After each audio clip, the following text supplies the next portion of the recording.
The world's obsession with women and aging is well known and well documented. And just exactly what is the purpose of this?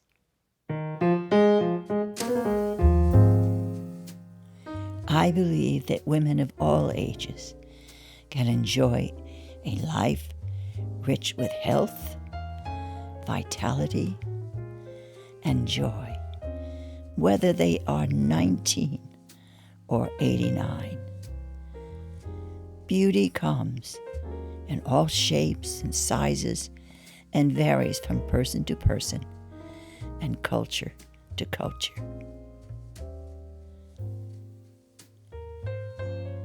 Youth and vitality are not mutually exclusive.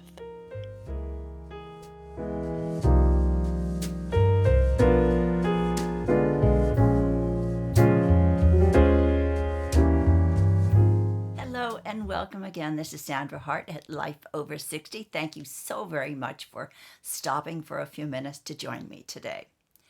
I'm going to share with you a very animated conversation I had with my daughter the other day, and it was all about aging. And as we all know, that aging probably is one of the most accepted last prejudices, at least here in the United States, and especially against women. For some reason, women are not allowed to age naturally and gracefully. And quite honestly, I blame a lot of this on the cosmetic industry.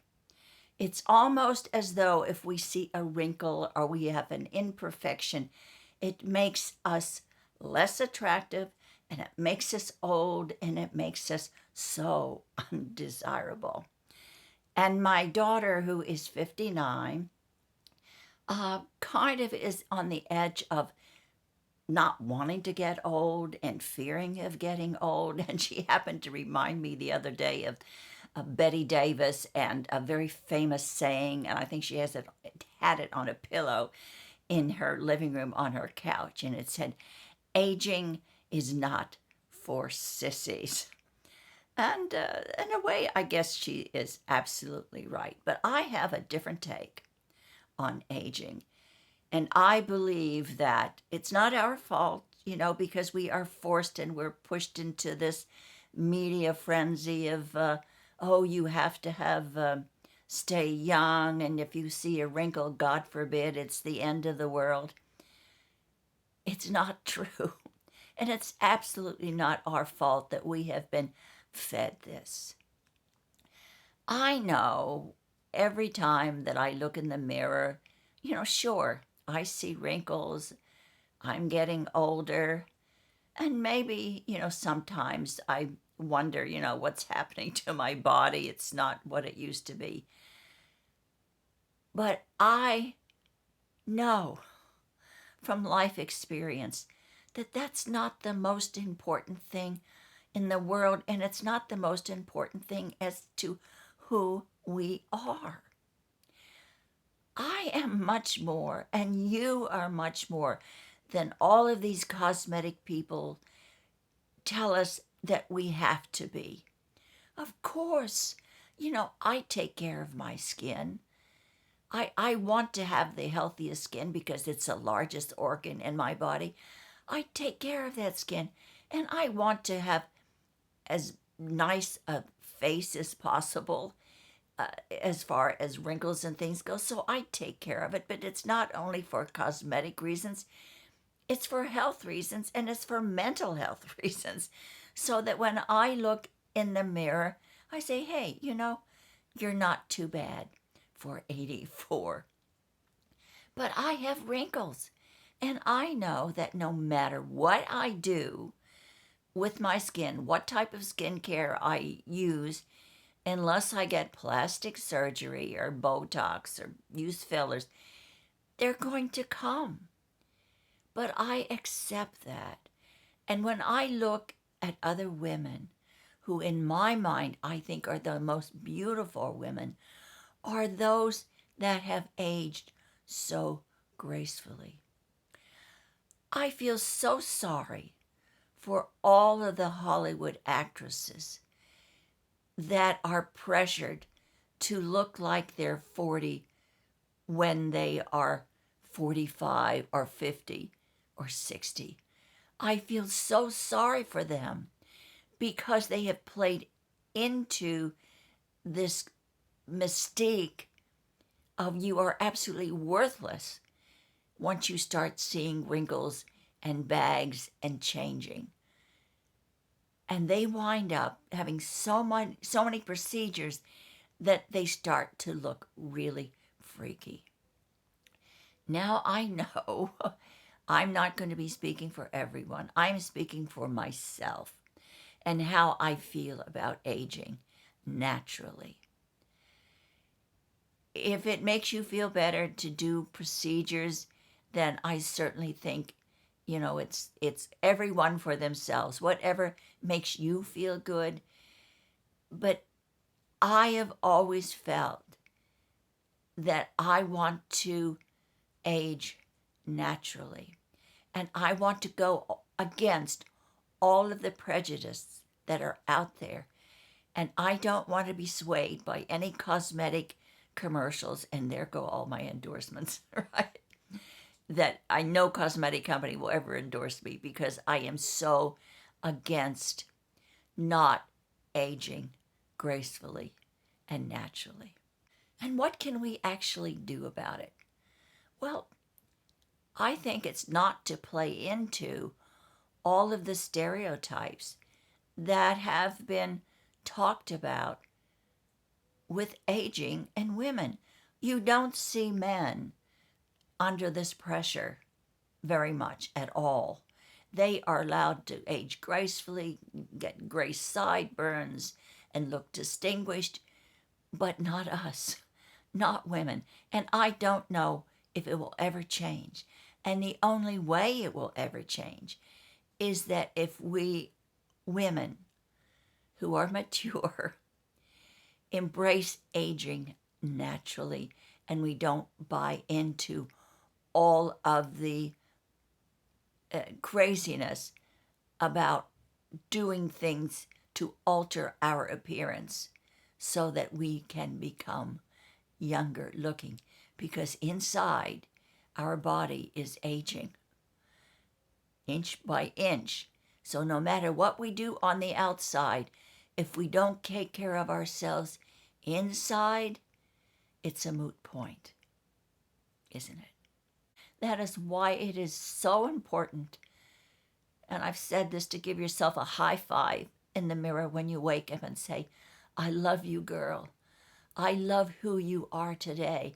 And I am so proud of all the years that you have lived and all the things that you have learned in life, and maybe all of the challenges that you have faced and have come through. That is why I love you. If you say that into the mirror every day, then all of these outside influences on how we should be and what we have to do to fix our physical appearance as far as our face goes, and our, getting all of the procedures that really won't make us live any longer. The only thing that'll help us live longer, one, is good genetics, and two, is taking care of our physical body, exercising, eating right, having a good mental attitude, thinking positively about life. These things are so important. And I think for the younger generation who are so fixated on physical appearance, and they're getting breast augmentation as young teens, they are getting Botox, and they are so terrified of getting older. And again, I blame it on the cosmetic industry creating this myth that once you start to age, and if you aren't perfect physically in their standard of beauty, then your self-worth just goes down the drain. And I think it's a very scary trend, what is happening today. When I was younger, I don't remember having so much pressure on myself to be perfect and to be this Barbie doll type of person. I don't ever remember that. Do you? I really would like to have your input on this entire subject because my daughter, as I said, she's going to be 59 and she really is getting terrified of getting older. And she said to me the other day, oh, men don't look at women, over a certain age. Well, there are men, of course, that want trophy wives. They want a trophy girl on their arm. But I do know men who have chosen as partners women who they have so much in common with, who they can talk to, who can understand who they are, who can understand where they have been. So let's all celebrate what we have right now, our growth, our wisdom, and the strength that we have gathered by living all of these years. Those are the most important things in life. Taking care of our skin is really important. Taking care of our body is also important. All of those things together. But let us not be focused on trying to be 20 when we are not. Let us not be focused on dreaming about something that has passed. We are who we are today, and we should embrace who we are today and be so grateful that we are still here and that we can still be a role model for all of these young women coming out, because we can show them just exactly how it's done. And until they have walked in our shoes, there is no way that they can understand the beauty of aging naturally and appreciating everything else that goes along with being a mature woman.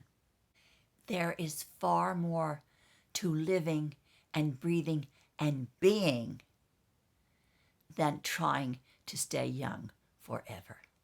Thank you so much for joining me today for this conversation. I hope that you will embrace who you are today and do something really wonderful for yourself. Please to be kind whomever crosses your path. And of course, let's all share the love and pray for world peace. And please know, wherever you are in the world, you are beautiful because you are unique and you are you, and you are never alone because you are truly loved. Thank you, and I hope to see you on next Tuesday for my new conversation.